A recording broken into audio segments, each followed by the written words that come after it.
Mi amor.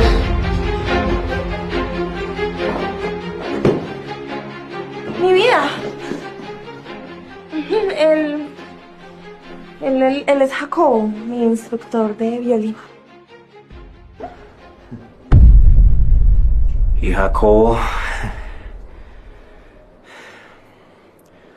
¿Hace cuánto que toca a mi mujer? ¿Cómo?